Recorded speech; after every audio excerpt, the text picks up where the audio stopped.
علیکم ورحمۃ اللہ وبرکاتہ۔ محترم بھائی نے یہ مکی الحجازی صاحب کا یہ ایک کلپ بھیجا ہے جس کو میں نے سنا ہے۔ تو محترم بھائی اس حوالے سے دو باتیں یاد رکھیں کہ جو انہوں نے اس میں بیان کی ہیں وہ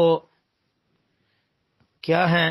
ایک بات انہوں نے فاتحہ کے حوالے سے یہ روایت پیش کی ہے، من کان لہو امام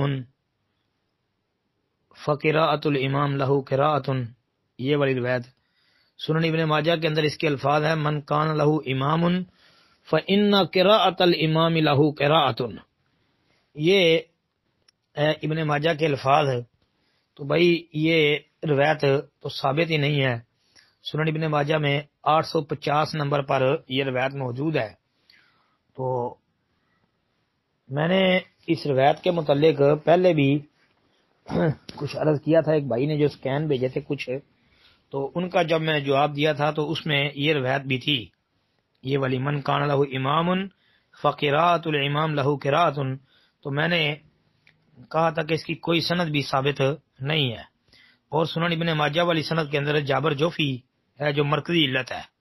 جی ویسے تو مدلس راوی بھی ہے ایک، لیکن مرکزی علت جابر جوفی کی ہے۔ تو جابر جوفی تو بھائی یہ متروک الحدیث ہے، کذاب ہے جی۔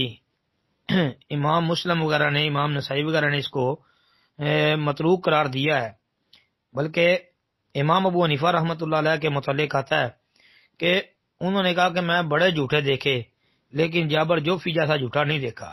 یہ امام ابو حنیفہ ہی کہہ رہے ہیں۔ تو سمجھو کہ امام ابو حنیفہ نے بھی اس روایت پر جرح کر دیا ہے، یہی تصور کر لیں، کیونکہ انہوں نے اس راوی پر جرح کی ہے جو اس کی سند میں موجود ہے۔ تو بھائی یہ روایت ثابت ہی نہیں ہے، بلکہ حنفیوں کے ایک بڑے عالم علامہ ذیلی حنفی نے بھی جو ہے اس روایت پر جرح کر رکھی ہے جی۔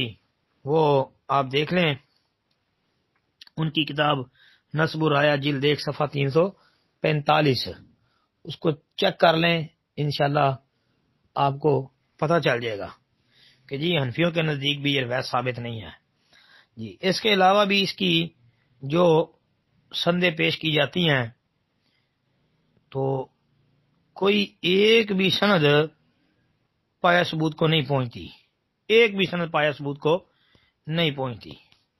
تو یہ مکی صاحب کو چاہیے کہ سوچ سمجھ کر دلیل پیش کریں۔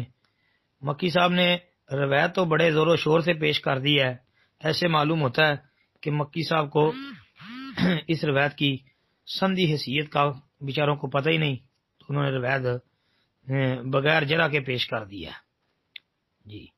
اور یہ یاد رکھے کہ ضعیف اور من گڑھت قسم کی روایات پیش کر کے مسئلے کو ثابت نہیں کیا جاتا، مسئلہ ثابت ہوتا ہے قرآن پاک سے یا نبی صلی اللہ علیہ وسلم کی صحیح حسن حدیث سے جی۔ السلام علیکم ورحمۃ اللہ۔